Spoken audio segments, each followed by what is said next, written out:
It's pushed right through as well. That is not looking good. I think it's gone all the way along. Welcome back to episode 95. So, in last week's video, it wasn't last week actually, it's about a week and a half, 2 weeks ago, you saw me strip off the exhaust. What a beast that thing is. I'm really glad to get shot of that. There's actually nothing really majorly wrong with it apart from someone's taken out my middle silencer and put in a big long flexible tube, which is a bit weird. But that's off. What I'm doing in the background is trying to work out what system to go for. I posed a question to you guys last time, should I go for the twin system and sort of try and design it myself, try and squeeze those two pipes through, or stick with the original 2.5 inch bore single pipe going through. I'm leaning towards the 2.5 single at the moment. It's my first exhaust system. I don't really know what I'm doing with it, and it seems a big risk to go and buy what works out to be about £400 in stainless, weld it up, and not really know what I'm doing. So I think I'm going to opt for the simpler system. In the background, I'm still trying to work out exactly what bits to buy. That'll come up probably, hopefully, maybe in the next video. This time, what I want to do is focus in on the underside of the car. I've got all the heat shields off. There's one set up here on the car behind me. There's a couple over there. They'll be tied up. Won't bother showing you that. What I want to do is check the security, so the integrity of the underside. Check if there's any rust. If there's any rust, expose it, deal with it. If there isn't, underseal it. Whether I use Waxol or underseal, I'm going to work out now actually. But I'm all in my old clothes. I'm going to climb under there now and get on with it. So as ever, if you're enjoying those videos, please go back and watch some of the other ones if you've not seen them.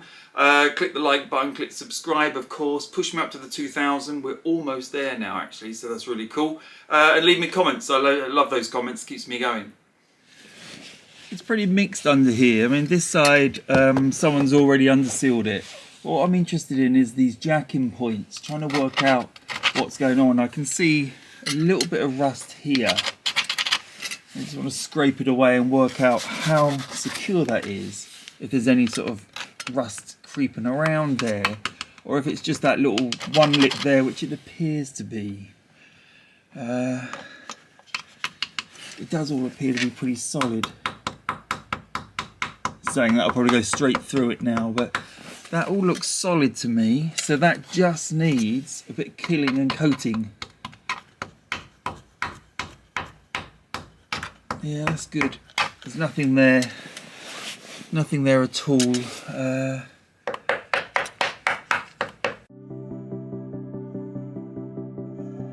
Again, it looks pretty good. I don't know why I'm so surprised, but the car does seem pretty solid up here.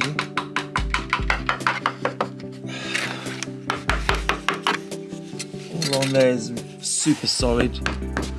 Bit of a dent there, probably where it's been jacked or something. And then backwards down the same sill. Just same game really, just looking, checking that it's solid.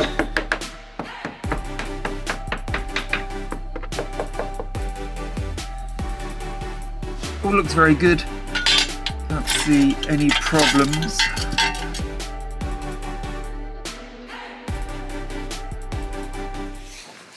Right, so this is the back jack point. Now this hasn't been undersealed for some reason. I can see it sort of comes to a line around it. Nothing on it. Now I can actually tell you why that is, because someone was jacking off of that when they undersealed it. So they jacked the car up, put this on the axle stand, and then undersealed everywhere else. And obviously when they lowered it down, they couldn't be bothered to go back and paint that last little bit. That's no problem. It's quite useful because I can actually see what state it's in. And it's pretty good actually. A little bit of surface rust, not gonna lie. A little bit there, but nothing really. Certainly very solid. But, really looking for holes. There's a few marks in this panel. Nothing really there. That's quite good, reassuring. So just coming across the underneath. There's another drain plug of some form. There's a bolt there of something. Don't know what that's for.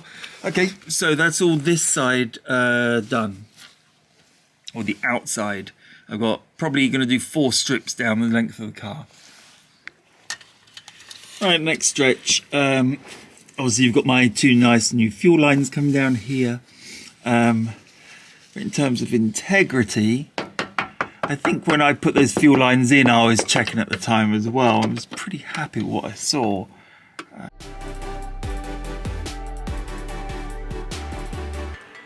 Now you can see there you've got the bottom of the engine right in your face there, but this is the torque tube going down the centre. That lives just the other side of the heat shields, and whoever did this undersealing obviously didn't take the heat shields off, so you can see the state of the car without any underseal at all. So that's probably factory fresh under there and nice and solid. The torque tube's got a little bit of surface rust on it. I think I'm obviously not going to take it out. I think I'll wire brush that and give that a coat of hammerite just to keep that fresh. Obviously I'm only going to paint half of it, so it's really just a little bit of preservation really than anything else. Maybe it's a bit of a vanity project just in case someone ever opens this up. I'm sure at some point this torque tube will be coming out and I can do a full job on it then, but I don't like to leave rust just sort of sitting there. So let's do that one as a priority, so that can be drying. Further down, just trying to take a look. I've got the back of the car up, so it's easy to get underneath down here. All along this side is really good as well. And this is the original, I don't want to lick my finger. It's like a wax they put on.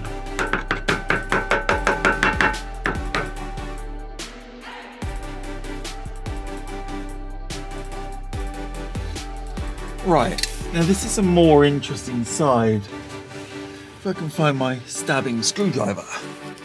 So this has had a new sill put in along here. At somewhere along the time. Probably not that long ago because it's still not painted. Sorry I have to have my head in the view, but it all looks solid. Right, so that jacking point I don't like the look of. That's pretty rusty on there. I need to give it a good stabbing to check integrity, but it doesn't look very pretty. And it's a bit bent out of shape, which I'm not going to be able to fix. Certainly not with what I've got here. It's probably strong enough, it's just a bit rusty. So I'm going to just put the camera down and give it a good stabbing, see what it's doing.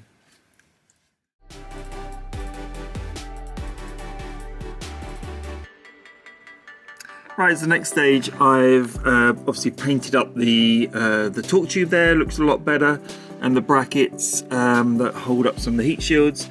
And then I've gone over both the brake lines that go down there and then the fuel lines that come here, just covering that with masking tape, ready to be painted. And if I can just slide down the car, let's get some light on it for you. I've treated this area here with rust killer. So this has started to rust out a little bit. This is one of the jacking points, driver's side jacking point. This has all been rust killed now. I'm just letting it dry, and then what I'll do is obviously this will be painted up as well in this underseal, and that should be pretty secure. Now on the far side, back over there, is the place I need to do some welding on that front jack point that's about there. I'm going to leave that for now. I'm not going to paint it with underseal or anything because how the car is at the moment, I've got it up on ramps. You can see at the back there, it's, I don't know if you can see actually, the wheels are up on ramps. I can't get over to that side of the car to do the welding, and I can't move the car because there's no exhaust on it. So what we do then, I'll treat and underseal the rest of the car, leaving that front corner, carry on and fabricate this exhaust, work out what we're doing with that, get all the exhaust down. Then when we move the car out, I'll actually turn it around and do the welding over there, treat it all and then underseal it all. While I'm under the car, I'm going to try to resolve this vacuum line here. So obviously I've just capped mine off at the moment, but it goes from here, sort of underneath these inlets, and then snakes down on top of the bell housing, runs along the torque tube, and then enters the gearbox, and that's I think it hints towards the gearbox what the engine's doing so it can optimize its gear change. Okay, I'm following that tube all the way along from the engine, which is right up the front there, along the torque tube. It comes up here. You can just see it very fine in the middle of the screen, across the top of the gearbox, comes around like that, and then down. I'm not sure I'm going to do it without letting go, and connects up with this rubber tube. So it should be pretty straightforward. I'll take it off, we'll look at the size. It looks like about the same as brake pipe, to be honest. Brake tubing, brake pipes. Yeah, we'll just replace it while we're here. I think we should, before I coat everything in underseal. So I stripped off the vacuum hose that goes from the Plem chamber all the way, sort of threads through the runners, down the back of the engine, sort of above the bell housing, and then across the top of the torque tube. That's this pipe here.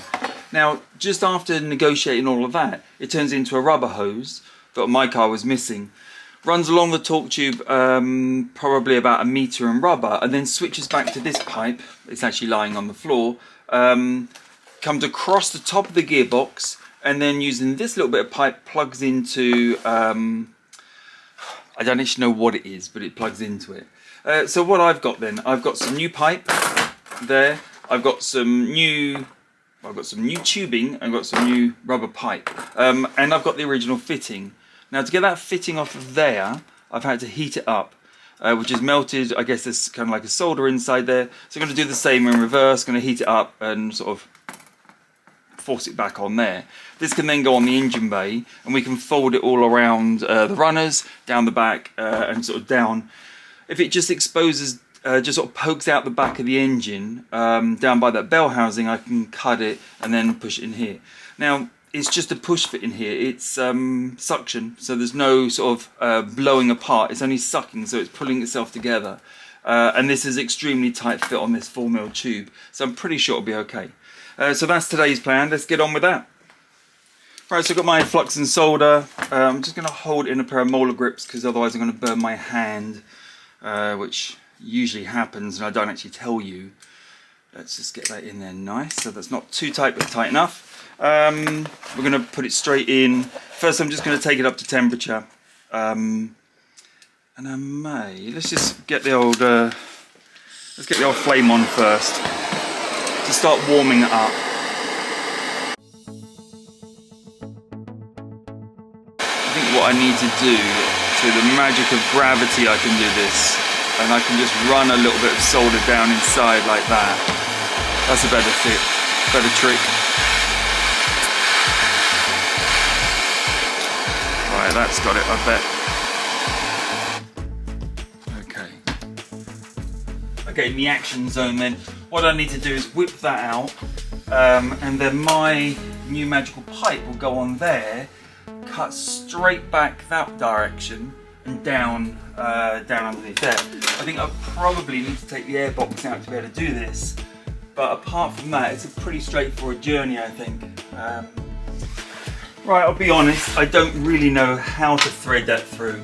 I'm just going to do it, and you're going to watch me do it live. So I've got the roller metal here, and I kind of know it needs to do that, roughly. I'm just going to straighten it out loosely and thread it through and see if I can pick it up underneath, and then we can work it out from there, I think.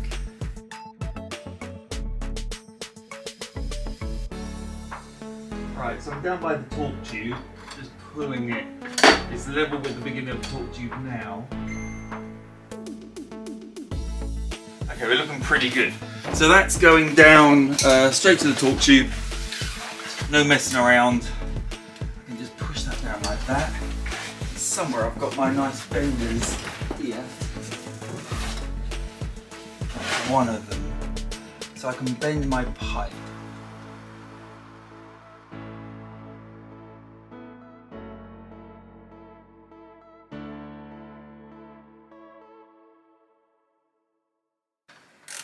There we go.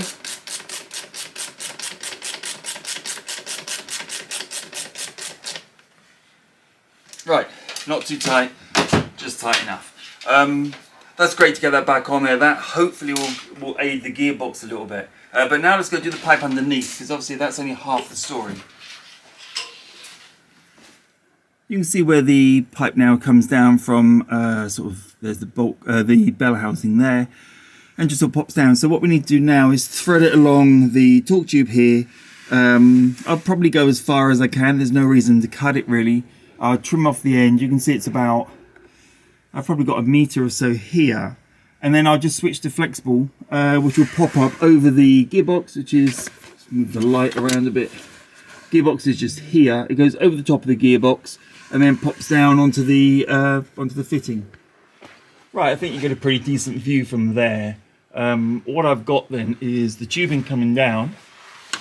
Now, I'm not trying to straighten it out perfectly or anything. I'm just making sure it fits neatly along. It's a very good length actually. Neatly along the torque tube. Now I need to strap it to the torque tube somehow, which I'll probably use pull ties. There is an existing Jubilee clip here that was holding the old one on, but I can't do much with that. It looks like it's sort of dead really. So we'll put a nice big pull tie on the front and probably one on the back about here. I don't know if you can see, you can't really see, I'm all silhouetted, aren't I? Let's pull the light across. There you go. But we're not looking bad at all, I would say. And I'm probably thinking of keeping the pipe exactly the length it is. So looking down the torque tube now towards the back of the car, you can see my piping comes down and it ends, you know, pretty much at the end of the torque tube. So I think I'll trim off approximately here, somewhere about there, and we'll switch to rubber. It needs to then go up. Let me just check what side. Yeah, it's this side of the car. It goes up approximately in front of you, across, and then drops down into the side of the gearbox. I've got my pipe cutter from when we did all the brakes. Should be able to just use that under here. So our little magical tube needs to click onto the bottom of this fitting here. Now I haven't looked up what that is. It looks like some kind of pressure sensor or something, which probably instructs the gearbox to change early or late, depending on what the engine's doing. The pipe work is just off the camera. Whoops. And I'm just going to thread it over the top of the gearbox now. Right, so what I need to do then is, or what I'm thinking of doing is I can pull tie it to the oil return line, which comes across here like this to here, and from that point cut it and just feed it in, and that's pretty short so it won't wobble around too much. What I'm looking for though is my magical razor blade that I can cut with, which I'm probably laying on. Right, I'm back. Someone needs to offer a service where they take your eye out and wash all the grit out from behind it. I must have so much grit behind my eye now. It's constant. I seem to get something in there. So I've measured it loosely, which was me. That was that tiny microsecond of me offering the pipe up, and now I'm just cutting it because that's the way I roll. So once that's cut, which is now, we can pop that on. Right, you've got almost the perfect camera angle. What I need to, apart from my sleeve is in the way probably, what I need to do is get this pipe on this plastic fitting without it snapping. All the time it's dripping transmission fluid. Whatever it is. Let's call it acid. It may as well be. Okay, we're on. Oh, good. And more grit. I think there's one thing I'm going to remember from this build is it's gritty under here, and to wear goggles, glasses more. Okay, that's on. That's probably about as far on as I'm going to get it as well. I need to go buy some zip ties to zip tie this all neatly on, but the pipe is in. Right, something slightly different. So the underside seems all pretty secure, and I'll start undersealing that in a second. I noticed this panel, so this is the sill cover, whatever you call it. This is a bit bubbly. I don't like how this looks, and there's a few patches along there, and right at the end there I've pushed a screwdriver through, so that is rotting. Now, if anyone knows what I do with that, presumably I need to cut it out. I don't know if it goes across here or you cut down there. Presumably down there because I can go inside here. Please let me know what I need to do, what part I need to order to get that sorted. The front, just looking up there by the wing, the front wing's got a bit of corrosion on it, but that's obviously a separate panel, and that is aluminium. I'm not even sure if this is steel or it sounds like aluminium to me. It's quite thin. But any input on that, please. I assume I need a new one of those. I'm not going to open it up until I've done all the other work because I don't want too many projects on my hand at one time. But yeah, please leave a comment about that. Right, I'm not going to make you watch me underseal the whole of this car, but I'm starting, rest assured. And you can see me do a little bit. I went with underseal instead of Waxol in the end, so it's really gloopy and thick. A lot easier to paint on, especially when you're laying underneath the car. So I'm just going to basically work my way over the whole underside of the car now. I'm purposely leaving the area just above where you are now, where the camera is located, which is that jacking point that needs some welding. So that'll stay until I can get the car off of these ramps and turned around and weld up. And that'll be when I've done the exhaust, which is obviously one of those projects that's slow burning in the background. And I want to have a look at that side as well, because that's got replacement sill already. And I basically want to copy, or at least lean on what happened there with the other side where I found that rot, or where I found something that doesn't look tasty. So that'll just sit there for a little while. But in the meantime, there's no reason why I can't paint up to these brake pipes here. Right, maybe a little bit hard to see, but that's where I'm going to leave it this week. The majority on the side is undersealed now. It looks pretty decent, obviously, because it's just black, shiny stuff. I've still yet to do over the far side over there, where I'm going to be doing a bit of welding on that front corner there. And there's a little bit here that I want to look at. There's little holes I might put a welder patch in here. Once that's done, I can then finish the undersealing. I've decided not to go up into the torque tube area because there's an exhaust that runs there that probably will melt all of this anyway. But that's another job ticked off almost, because I need to do a little bit more. But it's pretty good. Right, that's it this week. I'm not going to try and do any more. Underside is, let's call it 75% undersealed. Generally it's pretty solid under there. There's a couple of bits I want to do a bit of welding on those jack points. My big concern is this sill. So if you know much about this sill down this side, let me know please what I should do.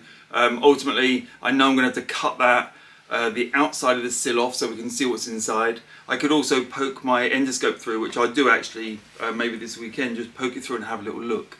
Maybe we can get a handle on how much damage is in there.